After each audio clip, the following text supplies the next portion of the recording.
Praise be to the Lord Jesus. இயேசு கிறிஸ்துவினால் உங்களுக்கு சமாதானமும் சந்தோஷமும் உண்டாவதாக. இன்றைக்கும் நாம் கீழ்ப்படுதலை குறித்து தான் பார்க்க போகிறோம். இந்த கீழ்ப்படுதல்னு சொன்னால் அதில் 2 விதம் இருக்குது. அதில் முதல்ல பார்க்கணுன்னா, ஒரு ரூல் போட்டிருக்காங்க, அதுக்கு கட்டாயம் நம்ம அடிப்பணிந்து தான் போகணும் அப்படின்னு நினச்சி நம்ம ஃபாலோ பண்ணுறதும் ஒபே பண்ணுறதும் மெய்யான கீழ்ப்படுதல் ஆகுமா? கண்டிப்பாக ஆகாது. அப்போ மெய்யான கீழ்ப்படுதல் என்னன்னு சொல்லிட்டு அந்த 2வது விதத்தை நாம் வேத பகுதிகளிலிருந்து பார்ப்போம். அதற்குரிய வசனம் யோவான் எழுதின முதல் நிருபம் 5வது அதிகாரம் வசனம் 3.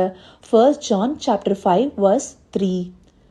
நாம் தேவனுடைய கற்பனைகளை கைக்கொள்வதே அவரிடத்தில் அன்பு கூறுவதாம். அவருடைய கற்பனைகள் பாரமானவைகளும் அல்ல. இந்த வசனம் நம்மளுக்கு தெளிவாக காண்பிக்குது இல்லையா? ஆண்டோடைய கற்பனைகளுக்கு கீழ்ப்படிந்து, அதாவது கை கொண்டு நடக்கிறது தான் அவரிடத்துல நாம காட்டுற அன்பு. அப்போ அந்த அன்பின் நிமித்தம் வருகிற கீழ்ப்படிதலே மெய்யான கீழ்ப்படிதல். இப்போ நம்ம ஸ்கூல்ஸ்ல இல்ல சில ஒர்க் பிளேஸ்லயோ இல்ல எந்த ஒரு இன்ஸ்டிடியூஷன்ஸ்லயோ நமக்கு ரூல் போட்டிருக்காங்க, நம்ம அதை செஞ்சுதான் ஆகணும் அப்படின்ற கட்டாயத்தின் பேரில் நம்ம ஒன்று செஞ்சோம்னா அது மெய்யான கீழ்ப்படுதல்ல. ஏதோ ரூல் போட்டிருக்காங்க, அதை கடைபிடிக்கணும் அப்படிங்கிற மாதிரி ஆகும். இப்போ நம்முடைய பேரண்ட்ஸ், நம்மளுடைய பெற்றவங்க நம்மளுக்கு ஒரு சில காரியங்களை சொல்லி அதை செய்ய சொல்றாங்க. அவங்க பேர்ல இருக்கிற அன்பின் நிமித்தமா அதன்படி நம்ம கீழ்ப்படிந்து நடப்போம் இல்லையா? அதுதானே மெய்யான கீழ்ப்படிதல். அதுதான் அந்த 2வது விதமா இருக்கும். அப்போ தேவனிடத்துல நாம அன்பு கூறணும்னு நம்ம சொல்றோம். அது மாத்திரம் இல்லாம அது பிரதான கற்பனையா நம்மளுக்கு கொடுக்கப்பட்டிருக்கு. உன் தேவனாகிய கர்த்தரிடத்துல முழு இருதயத்தோடும் முழு மனதோடும் முழு பலத்தோடும் முழு ஆத்மாவோடும் அன்பு கூறுவாயாகன்னு சொல்லிட்டு, அப்படி அந்த முழுமையான அன்பு எதுல இருக்கு? அதுதான் வசனம் காண்பிக்குது. நாம தேவனிடத்துல அன்பா இருக்கிறதுனா அவருடைய கற்பனைகளை கை கொள்கிறது, கீழ்ப்படிந்து நடக்கிறதே அவரத்துல நாம காண்பிக்கிற பிரியம். இது இந்த இடத்துல மாத்திரம் இல்ல, வேதத்துல பல்வேறு பகுதியில கொடுக்கப்பட்டிருக்கு. யோவான் எழுதின சுவிசேஷத்திலேயே 14வது அதிகாரம் 15வது வசனம் சொல்லுது, நீங்கள் என்னிடத்தில் அன்பா இருந்தால் என் கற்பனைகளை கை கொள்ளுங்கள்னு சொல்லிட்டு. அப்போ ஆண்டோடத்தில் நாம காண்பிக்கிற அன்பு அவருடைய கற்பனைகளை கை கொள்றது, அவருடைய வார்த்தையின்படி நடக்கிறது. யோவான் 14வது அதிகாரம் 21வது வசனமும் சொல்லுது, அவருடைய கற்பனைகளை பெற்றுக்கொண்டு நாம அவரது அதை கை கொண்டு நடக்கிறோம்னா அவர் பேர்ல அன்பா இருக்கும். அது மாத்திரம் இல்லாம பிதாவுக்கும் நாம அன்பா இருப்போம் அப்படின்னு சொல்றாரு. அது மாத்திரம் இல்லாம அப்படி அன்பா இருக்கிறவங்களுக்கு அவர் தன்னை வெளிப்படுத்துவேன்னு சொல்றாரு. அப்படி நம்ம ஆண்டவருக்கு கீழ்ப்படிந்து அவருடைய கற்பனைகளை கை கொண்டு அவர் பேர்ல அன்பா இருக்கும்போது தேவன் தம்மை தாமே நமக்கு வெளிப்படுத்துகிறவரா இருக்காரு. அங்க மாத்திரம் இல்ல, இன்னும் பல வசனங்கள்ல மத்தேயு 7வது அதிகாரம் 21வது வசனம் கூட, பரலோகத்துல இருக்கிற பிதாவுடைய சித்தத்தின்படி செய்யறவன் தான் பரலோகத்துக்குள்ள நுழைய முடியும். அதை விட்டுட்டு கர்த்தாவே கர்த்தாவேன்னு சொல்லிட்டு அவரை நோக்கி கூப்பிடுகிற யாரும் பரலோகத்துக்குள்ள வர முடியாதுங்கன்னு சொல்லிட்டு அந்த வசனம் நம்மளுக்கு காண்பிக்குது இல்லையா?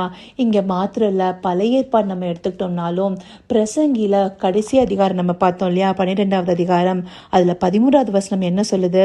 காரியத்தின் கடைத்தொகையை கேட்போமாக, தேவனுக்கு பயந்து அவர் கற்பனைகளை கைக்கொள், எல்லா மனுஷர் மேலும் விழுந்த கடமை இதுவே. அப்போ ஆண்டோடைய கற்பனைகளை கை கொண்டு நடக்கிறது நமக்கு கொடுக்கப்பட்ட தலையாய கடமை. அதுவே நம்ம தேவனிடத்துல செலுத்துகிற அன்புக்கு ஒரு அடையாளமாக இருக்கு. அதனால்தான் சங்கீதத்துல தாவீது சொல்றாரு, அல்லேலூயா, கர்த்தருக்கு பயந்து அவருடைய கட்டளைகளில் மிகவும் பிரியமா இருக்கிற மனுஷன் பாக்கியவான். இது 112வது அதிகாரம் முதல் வசனம் காண்பிக்குது. அப்படி அவருக்கு பயந்து அவருடைய கற்பனைகளை கை கொண்டு, அதாவது கீழ்ப்படிந்து நடக்கிறது தான் நம்மளுக்கு பாக்கியமா இருக்கு. இதை எல்லாமே இந்த வார்த்தைகளை கொண்டு ஆண்டவர் நம்மளுக்கு காண்பிக்கிறாரு. அப்போ நமக்கு தேவை என்ன? கீழ்ப்படிதல். ஆவியானவர் துணை கேட்டு நாம் அவருக்கு எப்பொழுதுமே கீழ்ப்படிந்து நடக்கணும். அதுவே அவர் மேல் நம்ம செலுத்துற அன்பு அப்படின்னு தேவன் நம்மளுக்கு இன்றைக்கு புரிய வச்சதுக்காக அவருக்கு நன்றி தெரிவிப்போமா? கர்த்தாவே, தேவாதி தேவனே, உமக்கே இந்த வேலை நன்றி செலுத்திறோம் ராஜா.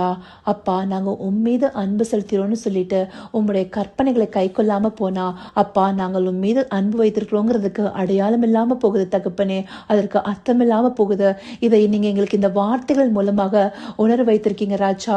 அப்பா, உம்மீது நாங்கள் அன்பு செய்கிற அந்த பிரதான கற்பனை அப்பா உம்முடைய வார்த்தைகளை கை கொள்கிறது மூலமாக இருக்குது ராஜா.